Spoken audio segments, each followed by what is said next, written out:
Hello there, and welcome to Investment Trends, brought to you by compliments of the Zambia Development Agency ZDA, as well as your public service broadcaster, the Zambia National Broadcasting Corporation ZNBC. This week on the program, we focus on the Patents and Companies Registration Agency, PACRA in abbreviation, which is obviously the first contact in formalizing any business. And now we shall try and understand the operations of PACRA and see how much they do as far as supporting industrialization and job creation agenda of this particular country. And obviously, to help us get more details regarding this particular topic of discussion, we do have in studio Dr. Joseph Mola, Senior Inspector Regions, that's PACRA, and obviously he's already with us in studio. It's good to see you, sir, and hope that PACRA is well to do. Thank you very much. Yes, indeed, it's very well to do. Let's get the understanding, obviously, for those people that are just hearing about PACRA for the very first time, and most of those could be the people that are running businesses that are not registered. What is PACRA all about? PACRA, as you already mentioned, is a Patents and Companies Registration Agency. This is an agency under the Ministry of Commerce, Trade and Industry. It was created by an act of Parliament number 15 of 2010. The whole focus is to formalize businesses, so that people can have documents that show that they are legally registered and that their establishments are allowed to operate. Yes. So that certainly to some extent covers what your mandate is. Yes, our mandate actually is slightly broader. Many people know about registration of companies and business names, but we also register intellectual property. We also register cooperatives, among many, and we run also the movable property security interest registry that I will be able to elaborate on later on. So obviously, how many people know about PACRA's existence, and obviously that you can actually do all these things that you've put across? Yeah, we can say that quite a very big population of our country, especially those that have been to that have done commerce and so forth, they know, they understand what PACRA is, but not in full. They understand just the company's registration part. Yeah. In as far as living up to your mandate and mission is concerned, are you meeting your objectives? Are you facing any challenges in as far as executing your mandate is concerned? Partly yes, and partly no. Yes, because we are registering on a daily basis. I would tell you that in the early 90s, we used to register about 100 business names. And maybe slightly over 50 companies in a month. Now we are registering close to 1,000 in a month. So that would tell you that we are actually living up to our mandate. But where the challenges are concerned is in areas where we don't have internet connectivity because we have gone online. And also where annual returns filing are concerned, compliance levels are very low. As you know, naturally, it seems the Zambians have a culture of not wanting to comply, with several statutes where returns are concerned. That must be a source of concern for you as people that are in the first contact. Yes, definitely, yes. Because as our motto says that business starts here. We are the first point of contact. So when we give initiation to legalization of these particular entities, we would expect that they should be able to comply so that they can smoothly do their business without the government questioning why they're operating in a manner that they are not filing returns and therefore putting themselves at a disadvantage. That if it comes to loans, maybe from CEC and other government institutions, they cannot be given because they are not compliant. Yeah. So one would be wondering and say, look, I've been running my business. It's not legally, registered or recognized by PACRA. What are the prerequisites for one to become, patented by PACRA? Firstly, Section 4 of the Business Names Act states that every business in the country must be able to be registered. If I'm running a business and I'm calling itself that particular business as Joseph Mola, I don't need to be able to register that. But the moment I add a description to that business, say barber shop, grocery, or maybe market stand, or whatever description I'll add, then the law compels me to register. So it's legally binding that all businesses that are running outside the names of their owners must be registered. And then the second issue is that it gives recognition to consumers outside there, because the consumers need to be protected. When they come to buy a product from me, they must know that this product comes from such a business. You know, because my business has been given identity by PACRA. They've allowed me to use a stand name. And then from there, in the IP section, the intellectual property section, we have trademarks. All your products must be labeled. If it's a cell phone, we should know that this cell phone's name is like this. And then even the design is also registered. It's protected. And also the patent itself, the monopoly of this particular innovation that you have created is also protected. Are there any consequences, Dr. Mola, of not registering my company? Like you say, if I would say Jason and Sons and it goes on, are there any repercussions? Are there any consequences? Yes, actually, you might be using someone's name and you can easily sue. That's the danger. You lose a lot of money as a businessman when you are using a name that is not registered.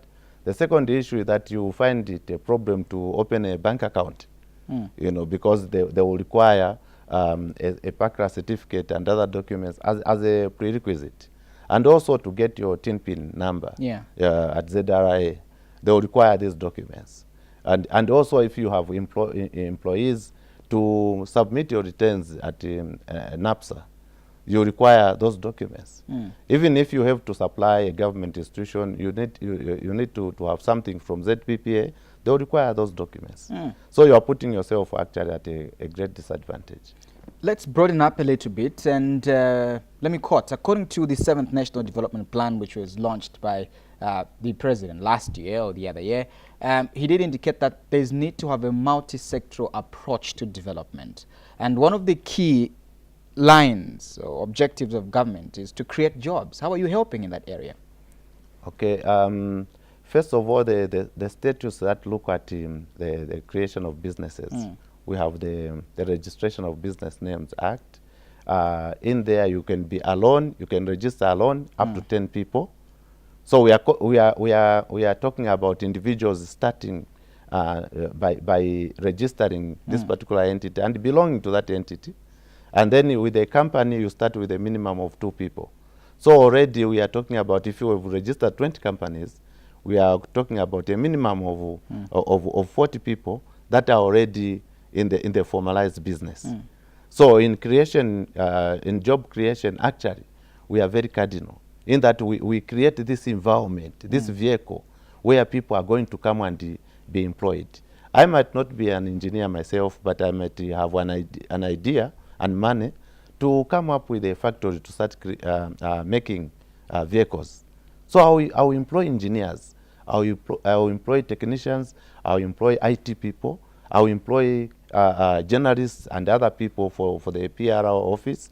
So I'll create this vehicle, and that vehicle to be created, you start with PACRA. Then from there, other people get employed. All right. What's your working relationship with other stakeholders, for instance, the Zambia Development Agency? Actually, the working relationship is very cordial and very important. As you know, even this particular program actually is being sponsored by ZDA.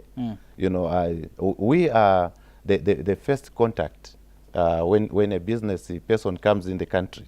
They source for business investments from outside the country, enticing the business people to come here, investors to come and invest. And when they are here, they hand them over to us. And then from there, we formalize their businesses. It's just a matter of a day, sometimes just a matter of hours. If you come to our office at 9 hours, by 12, you have your certificate. So they walk away from there, and We may even link them to ZRI, because you know we have an OCC program of networking information. Once a company is registered, that information is taken to ZRI, and part of it is taken to NAPSA. So you find that by the time you go to ZRI, they would have already received that information that a new company has been born. And then their system would have already initialized PACRA, the registration of a TIN number. So you just complete, it's just a matter of hours, you are through. So our working relationship actually is very good, and we are looking forward to improving it so that we can offer a better service. Because I was about to ask that question to say, how are you hoping to, improve this working relationship that you have with other stakeholders, like you've indicated, ZDA, ZRIA. But in as much as you're trying to improve this relationship, what are you doing to ensure that levels of transparency and accountability are also, growing as you strengthen your relationship? You just mentioned the fact that you can actually conclude your whole process in less than like half a day. Yeah. Yes, that's true. If you go to our office in along Cairo Road, Kwacha House Annex, you find what is called, it used to be called One-Stop Shop. Now it's a regulatory service center. You find the ZRI are there, ZDA are there. ZDA are the ones that are monitoring that. Then there's the BRA and other institutions. So we are working as a network to improve this. And also we have spread to all the 10 provinces. Now we have 13 offices in total, including the head office. We have 12 regional offices, because in Southern Province we have one in Livingston and another one in Choma. On the Copper Belt we have one in Kitwe and another one in Ndola. So we are expanding. At least we have spread our presence in all these, and we have gone online in terms of registration. You can actually register your company right where you are seated on that particular iPad. You can be able to register it on a laptop, on a computer. We are going towards a situation where wherever you are, you can be able to register a company. And therefore we are networking with these other agencies, learning something from them, and also giving them something unique from PACRA, so that we can be able to service the public well. Zambia is currently ranked number 6 in Africa as far as one of the places where you can conduct or do business, good destinations. What's your contribution to achieving that status? Actually, we contributed greatly. As you know that last year the World Bank stated that in Africa we came out first, and in the world we came out second as PACRA, where the commercialization of or initialization of the movable property security interest registry system is concerned.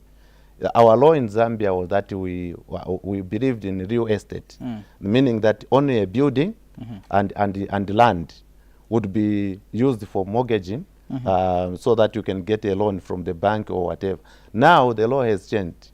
You can use your shoes, you can use a bicycle and whatever, and that registry is sitting at PACRA.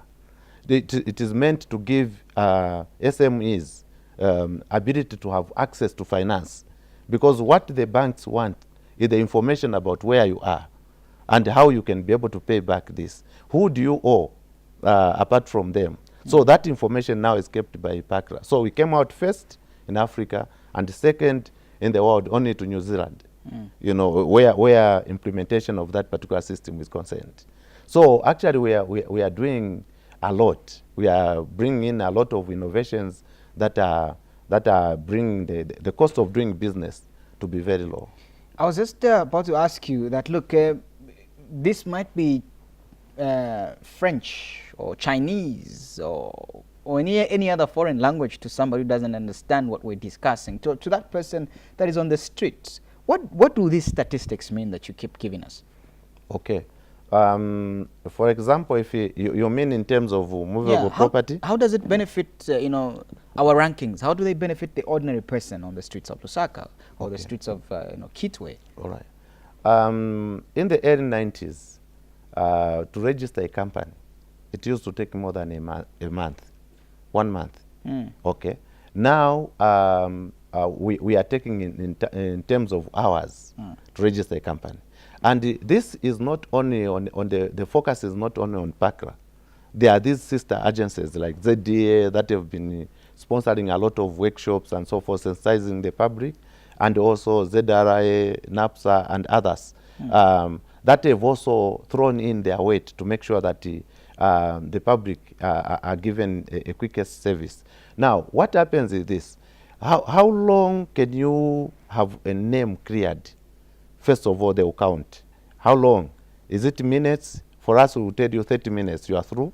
And then from there, 1 hour, 30 minutes to 2 hours to 3 hours, depending on how well you have filled your forms, we can give you a certificate. Then you move from there, you go to ZRI. How many hours can it take you to get a product that you want to get from ZDA, the service that they are going to offer you? Then from there to register with NAPSA. So they synthesize all these, including even getting a permit from immigration. So the collectivity of that, how long can it take you now compared to other countries? You see, here in Zambia, we don't subject a lot of business people to a lot of scrutiny in terms of investigating where they're coming from and whatever. Immigration are doing their work, the police are doing their work. For us as PACRA, we are not police officers. When they come to us, we are going to do our service the quickest way. We release them, then they go to... So I'm assuming that even though you are quick to release them, yes, you have communication with these other key stakeholders. Like you say, you're not police officers. But there are no loopholes that you're creating by doing that. No, there are certain benchmarks that they've given us. There are certain attributes that we follow when we are registering a company. To us, the measurement that they've given us to say this is what is required when someone is registering a company, or if he's coming from a particular country where we believe that there could be money laundering and whatever, we have all those systems in place. So we are going to tell him to say your certificate, once you have applied, supposed to come out today or tomorrow. And if not, then we'll tell him the reasons why. Those are the key issues that when the World Bank releases the report, the ease of doing business, that's where the ranking comes from. There are so many things that they check. They don't only check on PACRA. Does it matter the kind of business that the person wants to be involved in? Let's say, for instance, maybe Zambia. Let's say if somebody wants to be dealing in potatoes, and according to some policy somewhere, maybe the Minister of Agriculture says that, look, you can't start doing potatoes, because maybe you're going to be killing the local farmers. So we can't allow you from wherever you're coming from to come and set up a potato plant here because you'll be killing our farmers. Do you come across such kind of encounters? How do you deal with them? Yes, we do. We do. That's why we, as you know, that ZDA, PACRA, CEC, and these others, we are agencies under Ministry of Commerce. So we understand the policy of government and how they want us to approach this issue. The whole issue that we are going to explain to a client that no, you cannot be able to do this, because if you want to go and get a loan at CEC, maybe you face this impediment. But you see, we deal with the legally very focused people. Most of the times it's lawyers that come and the accountants to come and register companies on behalf of the clients. And maybe an ordinary person also, they come in, but they may know these issues already. So it's maybe 1 out of 20 in a week that we can encounter someone who doesn't know that if he goes into this particular business, there are some impediments. How is treatment between a Zambian and a foreign person wanting to set up business? Do you have preferential treatment for a Zambian? No. No. To us, whoever comes in is a client, and we give a service at the same level. Yes. Dr. Mola, can you therefore, stand on top of Mount Kilimanjaro or any other tallest mountain, for that matter, or hill in this country, and say that the cost of doing business in the country is good, and if you want to set up a business, go ahead and set up a business, you enjoy your benefits? Yes. For example, to clear a name is only 83 kwacha. That's below 100 kwacha. To register a business name is 166 kwacha. So nearly everyone who is, even someone who is just selling whatever type of product, can manage to register a business name. For a limited company, it is 707 kwacha with a minimum capital of 15,000. And this is nominal capital. It's not money that you can touch with your hand or whatever. It's more or less comes to fore that this is your liability. Suppose you breach the law in future, let's say your liability was 15,000. Yes. Much earlier, you spoke about IP rights. Maybe you could shed more light on what IP rights are. Yes, IP rights are a creation of the mind. Intellectual property are a creation of the mind.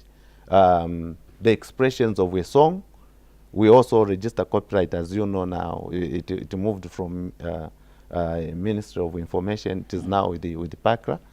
So musicians can come and register, and even their hologram.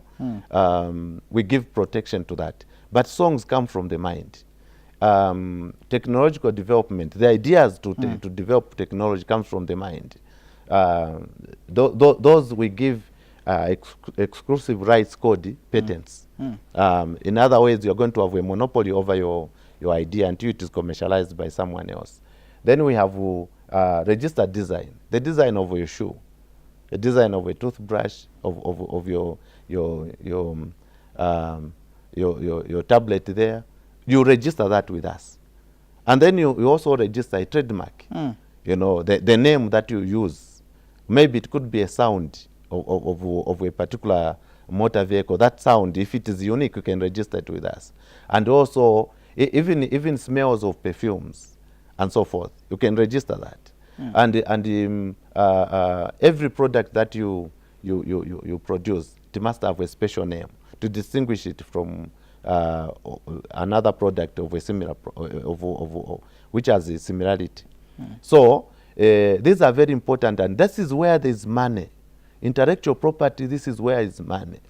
If you remember Bill Gates, he didn't create a computer, he just made it smaller. But just to bring it just to the desk, to be called a desktop, is now a multi-millionaire, and he has created a lot of programs, improved programs, and so on and so forth. This is where there is real money than trading in groceries. Because this is a creation of the mind. We need a lot of young people with innovative ideas to come and register those ideas. I'm taking that to be a challenge to young people right now. Yes. Yeah, that you're posing to them. Even here in this studio, if you can be able to look at one camera and say that, no, to make it comfortable for someone who is handling it, I'll make it be able to be packaged this way. Sometimes you don't tamper with the technology, you tamper with the outside. Yeah. You come and register that. That is the state of the art that you are going to add to that particular type of a product. Yes. At the start of the show, we somewhat discussed that there are issues with regards compliance when it comes to the law, mostly by Zambians. Yes. This is 2018. What plans are you putting in place to ensure that levels of compliance are somewhat adhered to, you keep increasing? We are going to have a program that is already approved to go into many parts of the country, as far as Shangombo, as far as Kaputa, to go and sensitize our clients. We'll be registering companies as we go there. We'll be moving with our mobile equipment to register, even under a tree. We can set up and then urge those that are already registered to be able to file returns. At the moment, there are no penalties that we are charging for those that are behind in terms of filing returns. So we have relaxed so that at least we can give them much chance to be able to normalize. Have you sent out this information? Do they know that they're actually enjoying, for lack of a better word, they're enjoying what we could call an amnesty? Yes, yes. The information is out there. Everyone knows. We are not charging penalties. Even if you had not filed for the past 10 years, we want to normalize. If you are very lucky that we haven't yet deregistered your business, then we will allow you to file and you pay normal fees. Dr. Mola, as we head towards the conclusion of the show, you said you could stand on top of any mountain and proclaim that it's good to do business in Zambia. It's actually cheaper. It's affordable. As we conclude, what word do you have for the members of the public? What should they expect from PACRA? They should expect a very quick and a good service. We are also retraining every time we retrain our members of staff in customer care, so that they can be very user-friendly towards the customers. And also, we want to encourage the youth, especially the youth, to be able to move in and come and register, because we want them to be on board quite early in their lives, so that as they grow with the experience of running a business. That's very, very important. It's not only good that when someone is retiring, that's when you are registering a company. Start now. Yeah, it seems there are plenty of success stories at PACRA to be shared, eh? Yes, a lot. Okay. There you have it, Dr. Mola. Thank you so much for your time. We certainly hope and wish you all the best for the year 2018. Thank you. This is a brand new year. I'm sure you've set yourselves new goals. So there you have it on investment trends. Today we were talking to Dr. Joseph Mola, Senior Inspector Regions PACRA, and obviously, as you heard, there are quite a lot of things that they are doing as regards to ensuring that the cost of doing business in Zambia is made easier. And also, remember, registering a company should be just at your fingertip, like he has explained. So thank you so much. Until we meet again next time, same place. Enjoy the rest of the show.